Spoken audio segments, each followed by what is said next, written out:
I know you must be wondering, what is this guy doing again in the studio talking about Pennyworth, right? And I can tell you, it's not an illusion. We are live back because we have an after show Pennyworth special show for you guys, because we also have a special guest today. I have my friend Pennyworth in the house again, and also a special guest, Hainsley Bennett in the house. Check it out in 1 second.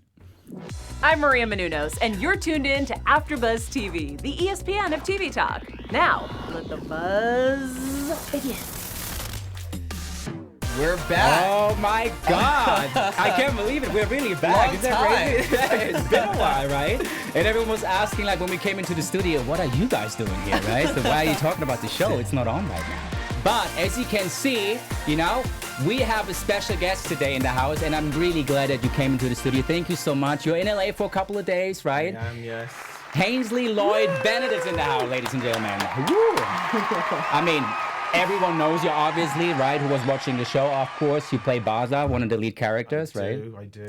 And it's so amazing to have you here. I mean, remember, guys, we talked to you on Skype already, right? A couple of weeks ago. Yeah. And now having you sitting right next to us is kind of an illusion, you know? It's a dream. It's a dream. I feel like it's an illusion here. You threw down a little smoke pellet. I appeared.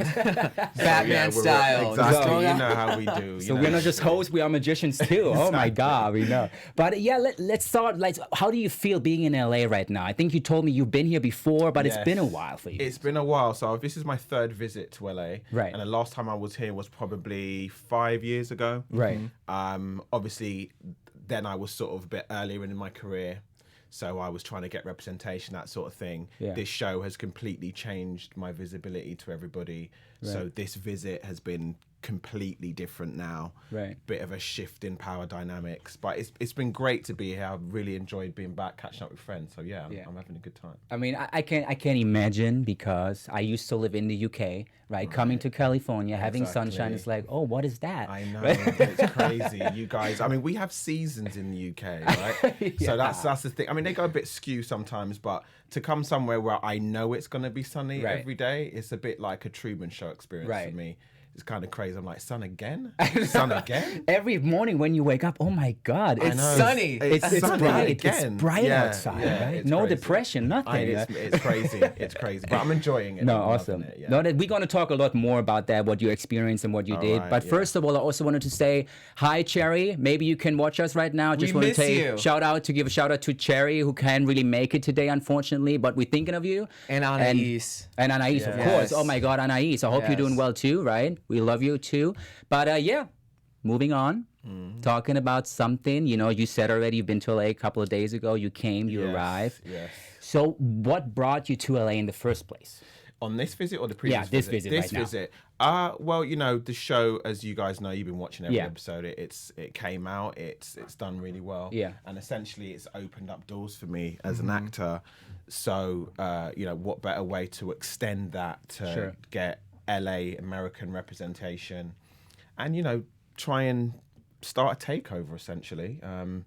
Get some more credits in the US if I can, and get representation here, and get a strategy on how to push my career forward with the power of Pennyworth. Basically. So you're officially you're making it, man. Like you're doing work, you're doing good things. Yeah. What advice do you have for people who are trying to get to your position, who are actors that want to get to your level? I'd say you have to love it, I'd say. I think it's really important. There's going to be a lot of ups and downs as an actor, and you're definitely going to be tested artistically and just through the pressure of the business. So definitely love what you do, not just the artistic side, but also learning the business. The business is constantly evolving, changing. All of the agents and managers have to be on top of that. And I think if you can have that same enthusiasm for the business side of it, that's going to help you maneuver through the industry way easier than if you only focused on the art and was like, I don't know how the business works. I don't know what the managers do. I don't know. So, you know, learn your business, and then you can get to do the show part. And you know what I really love what you said. I mean, we talked a little bit before, but what really stuck into my head was you said something like, hey, you know what? I love acting. Acting is my passion. But I also like to give interviews. I like to be out there. I like talking to people. And I love that you said that, because I feel like, and we talked about it, actors want to be creative. Yes. Of course. It's an art. We want to do that because we are passionate about it. But I think what you just said is so valuable. I think everyone needs to understand, if you really want to make it also as an actor, to continue your passion, you have to also think about the business side. You have to do it. And that's what you do right now, for example, is part of it. Yeah, for sure. So, and I think more actors should or need to understand that in a certain way, right? So I think definitely when you're starting out as well, the broader understanding you can have of the business, that, like I said, the easier it's going to be for you to maneuver. Right. If you learn what agents want, if you learn how to present yourself and how to put your show reel together, how to write simple things like emails, cover letters, the things that you need to say to agents to get their attention. You know, all those little things that I had to learn. Some of it I learned myself. Some of it I learned from friends. Right.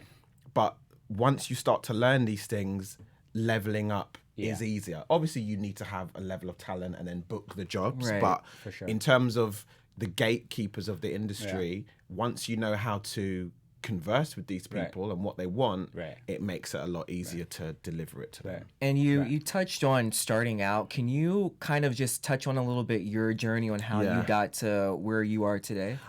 So I didn't train formally, so I didn't go to full-time drama school. I went to a theatre school in Ealing, which is in London, called Questers. I want to shout out all my Questers crew who's watching this. G59, baby, we also see some pictures of you right here. Oh, like that's me and my boy Ryan. So I went to Questers, a theatre school, for 2 years, and I remember at the first audition, you do 2 monologues, and my teacher David Emmett said, so what do you hope to do after this course? Because really that course was just a prep to be able to get into drama school. So he said to me, what do you want to do after this course? And I said, well, I'm going to go on to be a professional actor. And he said, well, no one's ever been to this school and left and become a professional actor. And I said, well, I'm going to be the first. Wow. Hey. Wow. I love that. That's a statement right here. That's I said that, and he was like, okay. Okay.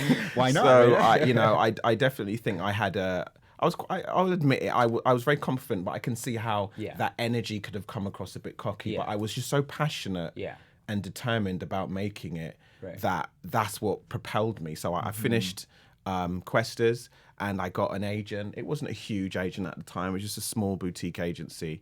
And then I had to do all the groundwork. I had to do little things like commercials, short films, corporate videos, voiceovers, just to, start earning money, start, getting myself out there in the business. I did a few plays. Those plays got reviewed. And then slowly but surely, I moved my way up in terms of the credits that I got and the agencies that were interested in me. But it wasn't really until, I'd say, last year that I really leveled up in terms of agency. So, there's gatekeeping in the industry. We all know that. You only get access to a certain type of job when you have a certain type of agent. And I leveled up in terms of my agent, and I had a similar conversation with him. He was the only agent of like 10 of the top in the UK, 10 or 15, that I emailed. He's the only one who replied to me. So he called me in. His name's Luke, and he sat me down. He's an ex-stockbroker, so he's really straight talking. No crap, no messing. And he sat me down. He's like, good to meet you, good to meet you. I was like, hey, man, how you doing? So he's like, so why haven't you done more TV and film? So I was like, damn, son. Okay, you don't know me. Let me live, man. Okay. So I was like, well, I'm only as good as the opportunities that are put in front of me. So he's like, okay. And I said, listen, if you give me an opportunity, I guarantee you I'll book those jobs. And if I don't, we can have this conversation in 3 months. And he was like, who's this dude? Love it. That's awesome. You just need to, So you cool. need to back yourself, right? So he said that. It's like, okay, I'll give you a shot. So the first 3 months I was with him, he got me 60 plus auditions. It was like insane. And like, he was like, okay, if you think you're the dude, I'll test you. So I was like, wow, okay, so the pressure's on me now. I really need to book something. So I was penciled for a few things, commercials and a feature film, didn't get it. But then I booked one TV show called Casualty, which is kind of like the British ER type thing on the BBC. And then I did a show called Catastrophe, which is on Amazon over here, but it's on Channel 4 in the UK. And then 2 months after that, I booked Pennyworth. So in the space of like 6 months, That's my awesome. career just completely turned around thanks to that. You know, you got it. Win. No, I mean, but that's amazing, and I feel like it doesn't has anything to do with arrogance or something, because some people always think, hey, why does he speak so highly about himself? I was like, no, that's just confident, right? I mean, especially when you're in front of an agency or an agent, you have to show them what you're capable of and just doing what you did. They have to know that you can. Not only you've got the talent, but you can handle the pressure that is going to be put on you as a performer. You're going to have to go in rooms in front of directors, casting directors, producers, really powerful people who want to know if you can deliver. For sure. And their attitude, an agent's attitude is going to be, if you crumble in front of me, what are you going to do when I put you in front of the head of Sony? Or, you know, you're going up for a Netflix series regular and you crumble in front of... So it's better you get that discipline in early so that you're well desensitized by the time you actually come to those opportunities. I mean, I just wanted to talk about a topic because we also want to talk about Pennyworth and what's coming next, right? It's also very interesting and exciting. But I think we have a lot of people out there watching us right now and also might be interested in, hey, I also want to become an actor or actress at some point. So, and we also mentioned already, acting is like an up and down, or can be like an up and down, right? Sure. And I just wanted to ask, from your experience, what would you recommend or suggest to people if they want to start out as an actor or actress from a mindset perspective? Okay. What do you have to be ready for, and how do you handle that? How do you handle it? I think as an actor, if you really understand the why, so why you want to be an actor, right? I think that really crystallizes the what and the how. Right. So if you're like, I want to be an actor because I want to tell stories, or I want to be an actor because being creative on the stage or whatever is a real drive for me. Once you've crystallized the why and you can sort of get that engine power, that engine that's going to propel you through the industry, then you're really ready to go. If your why isn't very strong, you're going to find all the other hurdles that come to you difficult. So really understand why you want to do it. And if that reason is strong enough and powerful enough, then take classes, immerse yourself in your craft. You don't have to be like supremely knowledgeable on it. It helps, read books, go to class, study, watch as many talented people do it as you can. Yeah, for sure. I think that for me personally, I'm a very visual learner. Like taking notes on acting would never really work for me. So the teacher was like, write down these notes. And I know exactly what you mean. It would never work for me. If you get me to go up and do it, I'll get it like that. For sure. If I see somebody else do something and I'm like, okay, that thing, I learn it so quickly. And I think that for me has probably shaved years off of a learning curve for me, just watching talented actors. So that means this thought that you had, like, even if you had let's say a down period, maybe, you felt a little bit like, oh my God, why is it not working right now? At the beginning, especially at the beginning, did you have also always this thought of why? You always ask yourself, okay, why? Let me go back. Why am I doing this? Why do I this love this? Always got you back on track. 100%. Why? I'd always watch, and I'm still fueled by it now. I watch either an old film that got me into acting, or I'm constantly consuming content, as we all are. But I'll watch a performance and I'll be like, that's why I love this. I love it. That's why I love this game. That's amazing. Do you remember the first moment you realized, this is what I want to do? I want to be, the biggest actor. I want to just act in front of millions of people. I think it was a subconscious moment. And I'm well aware, Leonardo DiCaprio is the reason that I started acting. Oh, yeah. And he was in a film called This Boy's Life with Robert De Niro. Right. And he did Basketball Diaries, was the second film that really made an impact on me. And I remember watching those films and recreating in my room the really emotional scenes. I didn't even realize I was doing it, and I didn't think about it. It was only maybe a couple of years later when I was at school and they were like, oh, what do you want to study? Music, drama, whatever.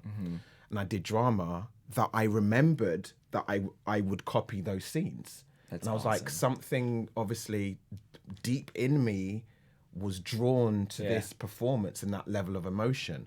So when I'd connected those two dots, I was like, okay, I've always been you know, I've always loved this without even maybe having a really conscious idea that I did. I was mimicking scenes as a kid. You watch your, you know, Jackie Chan or whatever, or your Saturday morning cartoons, and you copy your favorite heroes, and you just don't even think about it. You just do it. Right. And that's the, you know, great thing about when you're young. You just do it, and what you're drawn to. So yeah, I'd say that was it. I love that. That brings me back to my own memories, to be honest. Because I know exactly what you're talking about, because I was always, and I still do it, but especially as a kid, always trying to ask myself, am I able to do the same thing like the actor right now? Can I do that? Am I capable of doing exactly the same emotional scene right now? Because for me, it was Forrest Gump, right? We talked about that for a second. Forrest Gump, and I was like, could I play this kind of like, in like at the beginning, this unintelligent person who's really not an unintelligent person, right? But can I pull that off? You know, I was never really into that at the very beginning, right? But then I basically started as you just did, and it was like mind-blowing, you know, what you can do if you really just try it out. Exactly. But I just wanted to ask you said already Leonardo DiCaprio, but who else is one of your biggest inspirations? I mean, it changes a lot. Somebody who else do I really love? Shia LaBeouf is a huge inspiration for me. Good. Like, there's something really, you know, he's another person who didn't train per se. That's right. No formal training. I think his story is he just got, you know, looked in a newspaper, just picked out a manager, auditioned for a manager, and then went out on auditions. And I just think he is just a phenomenal force as an actor. Right. And he's so raw and honest. There's nothing, you know, I guess because he didn't have like theatrical training. Yeah. He can only be honest. Yeah. He doesn't know how to.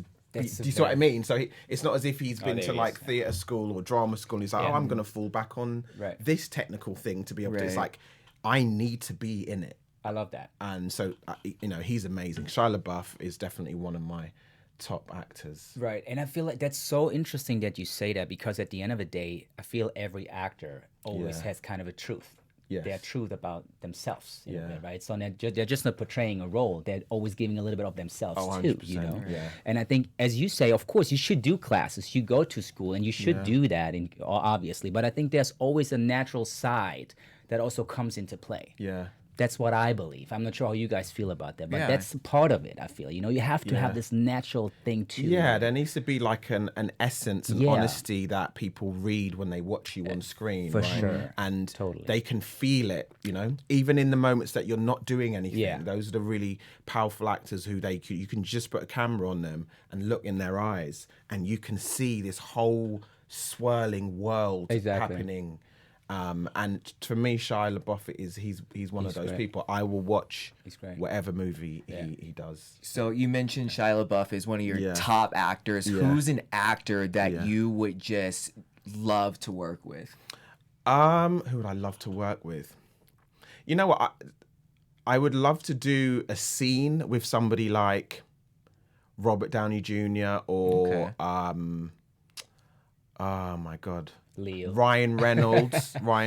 That's a good one. Because basically, I look at it as like tennis or sparring, right? So, and in these scenarios, I've got nothing to lose because I'm the underdog, right? Exactly. You know, I'm like Rocky. I'm the new guy. I'm fighting Apollo. Nobody knows who I am. But I would love to just test my ability against somebody who's just like so sharp, right? So got so much wit and energy, right? So those two. But in terms of just like an acting powerhouse in that respect, I'd love to do a scene with like Leo or Shia or Jake Gyllenhaal or Joaquin Phoenix or like I'd love to just be in a scene, a big scene like that with somebody like that, just to, you know, give me a workout. See how far, you know what I mean? Like see how far I can take it when I'm in a scene with one of these guys, because you learn a lot about yourself when you're in the scene with these guys. Oh my God, for sure. You learn so much, so I'd love to learn that about me. Great attitude. Thank you so much for talking a little bit about the mindset. And I feel like it's very important also to talk about the personal side, you know, where you're coming from and everything. But obviously also for the audience, we want to talk a little bit more about Pennyworth. Of course. Of course, because we already know that a second season was confirmed already. I know, ding, ding. I know. So can you just give us kind of a timeline when this is going to happen and when are you going to be back on set and everything? I think we're going to start filming at some point next year. Okay. Probably early next year. Okay. In terms of the story, I have no idea. Wow. I honestly have no idea. As we know, at the end of season 1, you know, he saves the queen and he stops a coup. Yeah, exactly. And, you know, he had that whole incident with his dad and all that sort of stuff. There's no way I can guess what's going to happen, because if I'm honest, when I first got the show, the show that I thought, obviously they hadn't written it then, so you just make it up in your head, right? But in my head, I thought the show was going to be completely different. Yeah. I remember you. Right? Yeah. So I was like, okay, cool. So, you know, you've got Alfred and you've got Thomas and you've got Martha and you've got this Bet Sykes character. So I thought in my head it was going to be a bit more like a, not completely like it, but a bit more like a CW procedural. Not a villain of the week, but maybe a lean a bit more towards that. I got you. I know what you mean. You know, the boys, they have to fix some problem. A bit like episode 2. Okay. Right. I thought there would be more episodes like, oh, there's this trouble. Oh, call Alfred and he and the boys will get it. So obviously when we got the scripts, I was like, wait, whoa, Mind what? blown.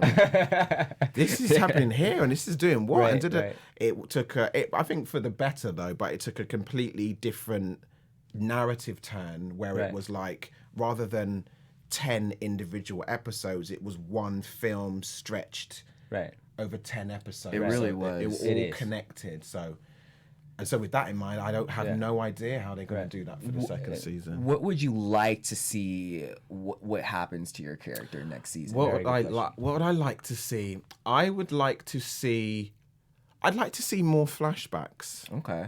I would like to see more contextual information about Dave Boy and Baz's character, how they met, why they have the friendship that they do. Maybe another portion of the war that they were all in, that they shared a bond in, you know, because we all shared the death of Spanish in the first one. Yeah. I'd like to see, you know, in the first episode, when we're at the grave, he talks about the Malaysian pirates when we're at the graveyard, and we often talk about these other missions that we've been on, and even Alfred in, you know, The Dark Knight talks about, you know, all these other things that he did with his mates. Exactly. So I'm like, I want to see some of that. Yeah. I want to see, and I also want to see them use their expertise. Right. I don't think that we got to really use our SAS elite skills strategically rather than reactionary. Right. So I'd love an episode where we literally draw up a plan. Right. And we're like, you're going to go through the southeast entrance. I'm going to go through the north entrance. There's 2 guards here. We're going to do you see what I mean? Totally. I mean, I would love to see that. that's the feeling that I actually had when you guys, 3 of you guys, when you went to the port and you wanted to leave the country. Yes. That's when, okay, now we're going to go crazy. Yeah, I had to think, okay, yeah, but then you yeah. basically mess it all up at the Emmy. Yeah, You kind of beat them up and then walk back. We need to keep Dave Boy in check because, you know, he goes off piste sometimes. But, you know, I just love to see them operating in really succinct, efficient fashion. Exactly. Even if it's one episode, I'd love to see that. I totally agree. I mean, we talked a little bit about it also on the show. I feel like your character is so interesting because he is so mysterious, to me at least still. I mean, I always saw you, obviously, you're always supporting Alfred, right? You're always having his back and you know what to do and you kind of the guy telling him the right things at the right time. Right. But you're still this kind of mysterious guy with an accent. And I was like, know. where's he coming from? What's his deal? What's this dude? What's he up to? You're kind of like your character is very level-headed also. For sure. And you're kind of like Alfred's conscience. Yeah. Sort of. We're like the devil and angel on Right, Alfred's right. shoulder. Which I love. That's a good way to put it, And yeah. Dave Boy. And I think what's interesting is that although we all have our traits as a trio, so Alfred's probably the middle ground between both of us. He does have a devilish side and he does have a good side. Right. And even Dave Boy, yes, he's a bit of a hothead, but he still has a good side too. Yeah. And I'm sure that Baza has the same, but it's just in different degrees. So I'd like to see a bit more of the side that he doesn't show, because Alfred's got this sort of cool, calm exterior. Yeah. Level-headed under pressure, but every now and again we see that crack. We see we see something underneath it. Same with Dave Boy. He plays like he doesn't care. He's the wild man. Right. But every now and again he has a breakdown. He has PTSD. He has these little moments. Right. So I'd like to see Bazza have one of those moments, or we learn something about him that flips it, your opinion on your head. You're like, whoa, I didn't know he'd done this, or he was capable of that when he was younger, or I just something, That's a good point, because Bazza was always someone that always has everything together. I feel like he's always having it together. He knows that he is always on top of everything, right? So I feel like having a situation where you can be kind of losing it, maybe. Yeah, like 100%. And I was like, why is he losing it? No, he never did that. That would be cool. Yeah, have Bazza as the one who loses his temper. Exactly. Dave Boy has to come and calm me down. Like, why that not? would be. Just flip it. Why That'd not? be really interesting. And we also already learned, because everyone at the beginning was, Alfred, he's such a nice guy, like an angel. But this guy, I have to say, has sex with a couple of women on that show, okay? Man. He's not like the angel, right? This is it. He's not perfect. No, but I think that's what's great about the show is that everybody's shades of grey. That's right. Everybody's shades of grey. Even Harwood, you're like, okay, he's a villain. But as you go through, you're like, you know what? Maybe he's not going about it the right way, but he loves his country. Even better, you're like, oh my God, she's a killer. But well, no, she's got feelings. She's sensitive. She falls in love with Esme, and she was genuinely hurt that happened with her. So they're constantly testing your perceptions of everybody, so that you don't get too comfortable. Like, oh, he's the good guy, he's the bad guy. It's like, well, no, they're human. I mean, that's a good way of saying it, because we talked about the living room scene. They're sitting in the living room eating sandwiches, and everyone, and I was like, how can these people go crazy and kill other people? Yeah. I mean, because she also feels a little childish sometimes, right? Like a little kid asking her sister, is that okay if I'm doing this? I was like, that. and then the next scene, like, she's almost trying to kill the queen. I was like, what's going on? But that's interesting, though. I like that, though, because that's so unexpected in a way, the twist. And I hope Bazza is going to get that. I hope that, we'll leave that up to the writers, but I hope that happens. I think that's part of the... what's great about the show is that we don't leave anything to fall into the sort of typical good guy, bad guy scenario. That's not interesting for anyone. I know. I want to keep it grey and keep everybody on their toes. And I'm sure everyone is so excited about coming back for season 2. Yeah. What's it like working with the cast? They're all incredible, and they are characters just like the characters in the show. Really? Everybody's got such a big personality. Ironically, I'd say of like Jack and Ryan and Ben and Emma, and they play Martha and Thomas. We all have elements, quite strong elements of our character. I think so. That's interesting. I think the reason why Jack is Alfred is because he has that innate charm and confidence about him. It's very difficult to act that if you don't have it.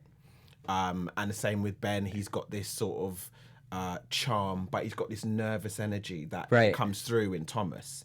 And Ryan is a little ball of energy, just like Dave Boy. Right. He's so like it's funny, and when you see them, you can't see anything else but the character. That's interesting. And I think we all have very strong strands of our character. And I feel like that's very interesting from a casting perspective. So I feel that's also something that casting directors are looking for. They're kind of like, of course, you have to be the part, you have to portray and play the part, but we also want to have someone who's kind of almost similar to the part in a way. Yeah, they don't want to make it, I think, with series regulars roles, unless you're a really established actor, they want somebody to walk in, and as soon as you look at them, you go, okay, that's... Yeah, exactly. That's the guy. Before they even open their mouth, you're like, okay, this person, their energy, their look, and then we'll wait to see if you can act, of course, but...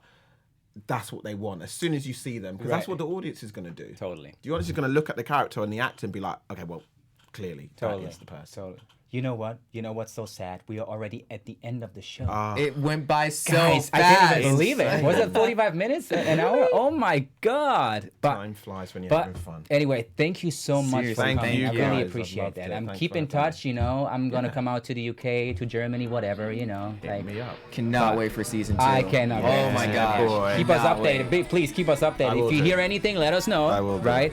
But where can we find you guys online, please? I am Benny Adams. I cannot talk, obviously. You can find me on all social media at Benny J. Adams. And what about And you can find me under my name, Hainsley Lloyd Bennett, on both Twitter and Instagram. Awesome.